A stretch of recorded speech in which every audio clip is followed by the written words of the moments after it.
이 전라도 지역에서 많은 분들의 아픔이 남아있는 것들에 대해서 저희가 참 겸허한 자세로 접근해 왔었고 5.18과 또 여순 그리고 제주도까지 가면 4.3까지 해가지고 역사와의 대화를 많이 시도했었습니다. 그런데 그간의 노력이라는 것이 지난 전당대회 과정 중에서 일부 몰지각한 지역 감정에 호소하려는 그리고 또 역사적으로 논란을 일으켜가지고 이득을 보려고 하는 몇 명의 당 구성원 때문에 흔들리게 된 것에 대해서 상당히 마음이 아프고 그로 인해 상처를 받았을 이 호남 지역민들께 다시는 그런 일이 발생하지 않도록 저희가 더 열심히 노력하겠다는 각오를 다지기 위해서 오늘 이렇게 왔습니다. 무엇보다도 진짜 지난 전당대회 과정에 있었던 그런 역사에 대한 부정확한 인식을 바탕으로 한 그런 상처를 주는 행위는 반복되어서는 안 되고 그렇게 해야만이 저희가 원래 저희가 하고 싶었던 호남에서 젊은 세대가 바라는 그런 미래에 대한 이야기를 이끌어 나갈 수 있는 기반이 됩니다. 그렇기 때문에 앞으로 김기현 지도부에서도 또 그리고 그 뒤에 누가 온다 하더라도 이걸 명심하고 앞으로 당을 운영했으면 좋겠습니다. 네, 감사합니다.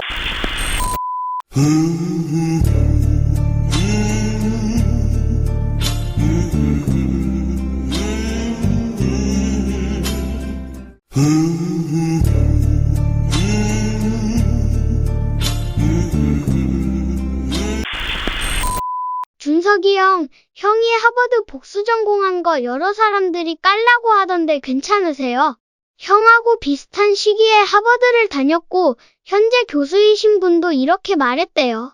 복수하기는 당시에 없었지만 죽어도 하고 싶다면 각 학과 교수님한테 자기가 앞으로 어찌저찌 공부하겠다는 엄청난 연구계획서를 작성해서 각 교수님 앞에서 발표하고 이걸 듣고 교수님이 감동에 눈물을 흘리면서 오케이 해야 가능할 수 있었대요. 근데 4년 안에 졸업하려면 280점의 학점을 취득해야 한다던데 이건 천재도 불가능하다고 하대요. 왜냐면 일주일에 100권 정도의 책을 읽어야 하는데 형은 학기 중에 일주일에 20시간씩 알바했다면서요. 어찌저찌 형 궁금해서 그런데요. 만약 형의 졸업에 문제가 있다면 말이에요. 산업기능요원 근무한 거 어떻게 돼요? 그리고 이렇게 되면 형의 최종 학력이 하버드 수료인가요? 아니면 카이스트 중퇴인가요? 참 예전에 형아가 하버드 교수하고 방송에서 했던 대화 있던데 이거 듣고 생각해보시고요. 참 그리고 하버드 교수님께서 2022년부턴가 복수 전공이 가능하게 되었대요. 그런데 경제학과는 제외라던데? 이 정도면 형의 복수 전공은 당시 미국 언론의 천재요 학생으로 보도되었을 것 같은데? 형이 제출했을 논문조차 서치가 안 된다고 형 깔라고 하는 사람들이 난리예요. 기영.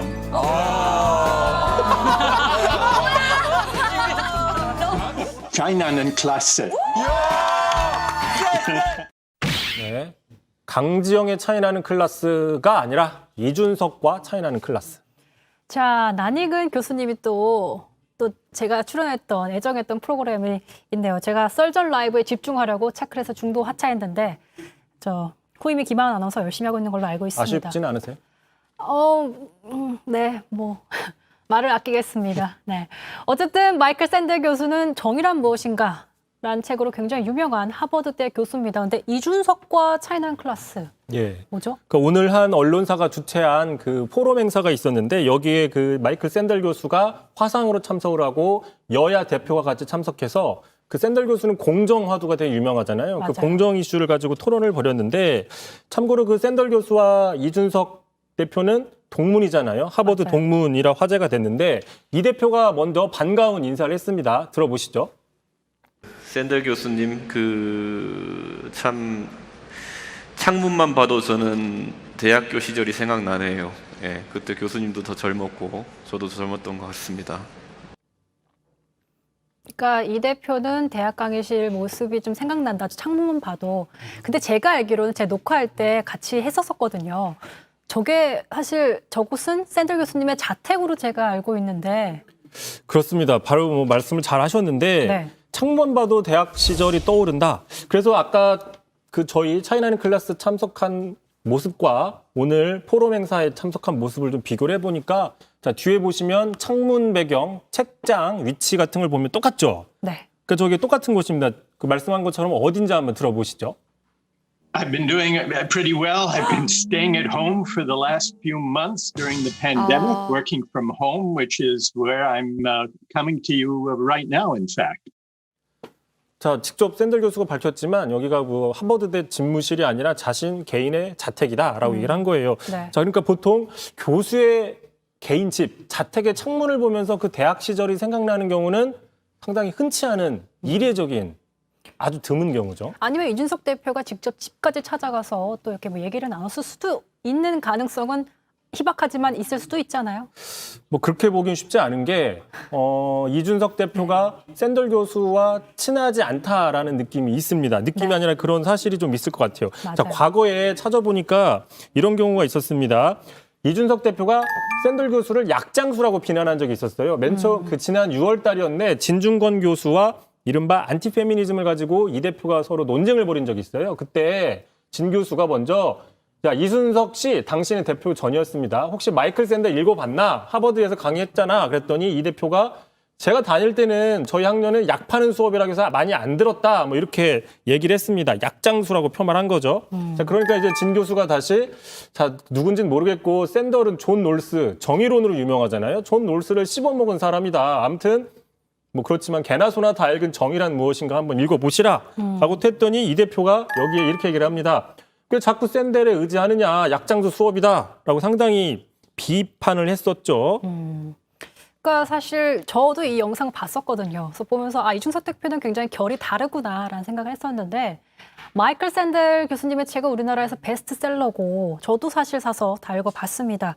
근데 약장수라고 하기에는 너무나도 권위 있는 논문을 쓰셨고 인정을 많이 받는 분위기인데 또 이건 좀 표현이 심하지 않았을까. 그렇죠. 지금 뭐 저도 책을 읽어봤습니다. 한 10여 년 전에. 그리고 지금 보니까 200만 부 이상 우리나라에서 팔렸다고 하더라고요. 물론 베스트셀러라고 다 좋은 책은 아니지만 베스트셀러라는 얘기는 그만큼 호응을 얻었다는 거죠. 약장수 책이면 200만 부씩 팔리진 않았겠죠. 네. 참고로 이준석 대표는 또 공대생입니다. 여기는 그 정치 철학자고요. 그 전공 수업도 아니고 또 수업을 듣지도 않았기 때문에 비전공자가 전공자를 보고 약장수라고 얘기하는 게 과연 타당하냐 뭐 이런 논란도 있었는데요. 그럼에도 불구하고 자택의 창문을 보니까 교수님이 그립습니다. 대학 생활이 그립습니다. 얘기를 하는 뭐 그런 상황이었다는 건데 자, 오늘도 그 정의를 놓고 둘이 부딪힌 게 있습니다. 샌들 교수 같은 경우에는 아이비리그에서도 상위 1% 학생들이 다 차지한다. 이 교육의 그 사다리가 결국에는 있는 사람이 더 올라가는 구조니 바꿔야 된다라고 주장을 했는데 네. 이준석 대표는 아니다. 여전히 교육 사다리의 역할이 있다. 개천에서 용이 날 수 있다. 이런 식으로 상당히 맞서는 모습을 보였습니다. 네, 능력주의에 대한 여러 가지 궁금증이 드신다면 차이나 클래스 다시 보기를 좀 많이 권해드리고요.